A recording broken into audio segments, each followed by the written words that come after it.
It's Super Videos back at you for another video. In this video I'm going to be giving my afterthoughts on Season 7 Episode 1 of The Walking Dead, which was called The Day Will Come When You Won't Be. Now I probably won't be able to do afterthoughts for every episode, but this specific episode, because there was so much going on and because it was so packed, I just thought that I'll do afterthoughts for this episode. And I'm basically going to talk about some of the key events that happened in the episode, most specifically the Lucille deaths, also some things that I forgot to mention in the last video, and also some things that people may not have picked up on. So to start it off, the episode starting with Negan taking Rick on an adventure, I guess, on the RV. And through that story of Negan taking Rick out and trying to break Rick, I found something interesting, and I don't know if people agree with me or not, but TV show Negan is more intimidating, he's more evil, he's more sadistic than his comic book counterpart.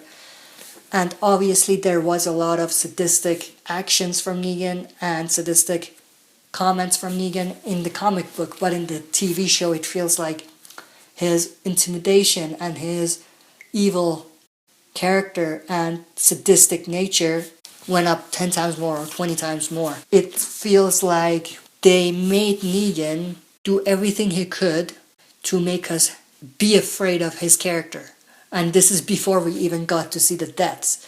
They wanted us as the audience to fear Negan. And I think they did a great job. But to me, Negan is way more evil and intimidating than his comic book counterpart.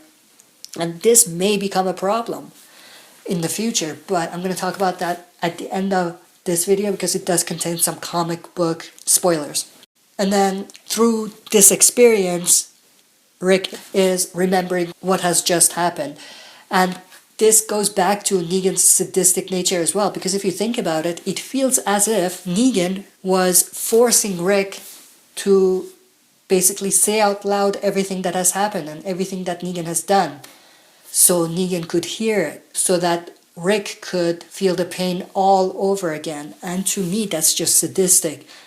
Negan didn't do such a thing in the comic book, but in the TV show he did, and it feels very evil. And it's sadistic for any human to be doing that to another person. And it's just insane that they went through that measure of making us fear Negan to that extent. And then from that, obviously we have Rick. He is remembering. We have Rick's point of view from the eeny, meeny, miny, mo scene, and I loved that.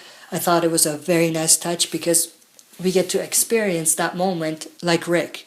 And it's like we are there with Rick. Or even worse, we are Rick ourselves, and we are about to witness our character, our favorite characters, and our friends die. And I thought that was very impactful, and it added to the emotional impact of that scene. And then we obviously have Negan choosing Abraham because he lands on it.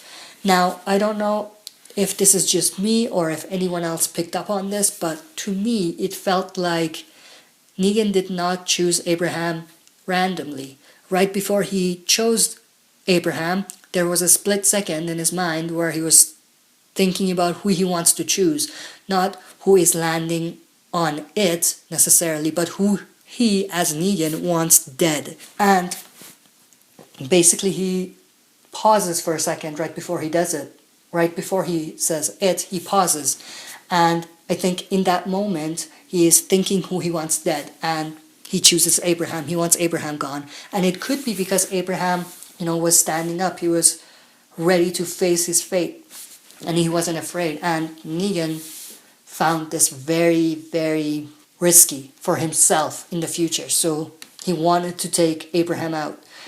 And then he picks Abraham, of course, and then he's about to hit him. And I don't know if anyone else picked up on this part, but right before Abraham is about to get hit the first time, he shows the peace sign to Sasha. That was an emotional thing that they added in there, because if you remember, Abraham did something like that in season 6, showing her the peace sign. And it's basically Abraham saying in that last moment, he's thinking about her and there's peace between them. And that was very emotional to see. Abraham is a soldier and he is a champion, just like Negan said. And he's not gonna risk everyone's life. So because of this, he's not moving. He's not acting in anger or in fear or anything like that. He's just in the moment, never losing that eye contact with the person who he's about to beat him to death. But at the same time, he's aware of his surroundings and he knows Sasha is going to be very afraid. And he's basically telling her, if there's peace, don't worry, I'm going to take this for the team and you're all going to survive after this. And I want you to know that I love you. And that was just very emotional. Something else I wanted to mention, it seems like the crush theory was correct and that Abraham will get crushed. And we did have that rumor or that speculation that the crush theory, where basically because of that theory, Abraham was going to get it. And it seems like there's truth to that theory now. And it seems like they did foreshadow Abraham's death using the crush theory. Now, this could be a stretch and it could be a coincidence, but to me, they did it on purpose because Scott M. Gimple, he's a genius. He's not just going to do something and not have that come into play sometime in the future. And the same sort of foreshadowing happens for Glenn as well, but I'm going to come back to that. So another thing that I thought was very emotional and impactful was something with Abraham and Sasha. The actress who plays Sasha was on Talking Dead afterwards. Her name is Sinequa Martin Green. And what she said in Talking Dead was very interesting. She said that Sasha is going to be carrying Abraham's strength. And I thought that was very cool because we were all very mad as comic book fans because we were saying we wanted to see Abraham in All Out War.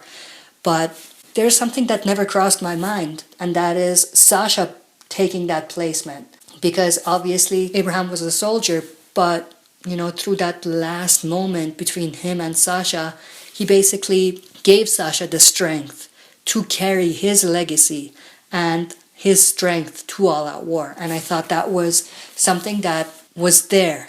It was subtle, but it was there. And I think it's going to come into play where we're going to see a kick-ass Sasha in All Out War. And she may make Abraham's legacy even greater. Because if Abraham was alive, obviously he would have been very helpful in All Out War. But Sasha in All Out War right now is going to be insane because she's going to carry Abraham's legacy, of course, like I said, but she wants to take revenge as well. And if you combine those two things together, you have an unstoppable force. And that's going to be very interesting in All Out War when it comes. And I'm interested to see how they handle Sasha and if they're going to take her to All Out War or kill her before that. And if they do take her to All Out War, if she's going to be a major part of that war. And right after Abraham gets it, obviously Negan doesn't stop. He has to do it a couple times and it's just gruesome and it's very disturbing and it's hard to watch. But then once he's done, he goes towards Rosita and showing her the bat, the bloody bat. And to me, that was just very sadistic. And it's like, Negan wouldn't do that. And it's crazy to say this, but in the comic book, I can't think of Negan doing that in the comic book. It feels very disturbing and sadistic for someone to do that. And the vibe I got from comic Negan, I don't think he would do something like that. So because of this, I think TV show Negan is way more evil and sadistic. And man, oh man, Daryl getting involved. And this is actually interesting. I want your opinion about this. How do we feel about Daryl at this point? Do we hate him? Or do we even blame him for what happened after? Or, do we think that he couldn't resist and anyone would have done that in that position? Myself, I don't really agree with that. I think anyone in that position would try not to get their emotions get the best of them. For example, Eugene was very emotional. He's a big guy. He could have easily let his emotions get the best of him and get up and attack Negan. He didn't. Rick could. He didn't. Was there something that Daryl could have done to stop himself from attacking? Of course he could. And I think deep inside, he knew that he messed up right after he did it. But he just couldn't stop before. And it proved to be very deadly because obviously because of what Daryl did, Glenn paid the price. Before I actually get into the Glenn death, I want to say something about Dwight, because right when Daryl attacks, we have Dwight wanting to shoot Daryl then and there, just killing him. And some people pointed out that he was going to save him because he knew that Negan would not go easy on him and he would suffer, and Dwight just wanted to do it quick and put him out of his misery, but I don't think that. If you look at Dwight's eyes, you see anger. It's like he wants to show Daryl that he is capable of killing him.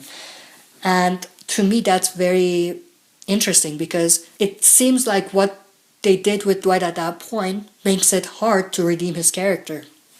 And it could be me, but I feel like for comic readers, we're going to find it hard to like Dwight going forward.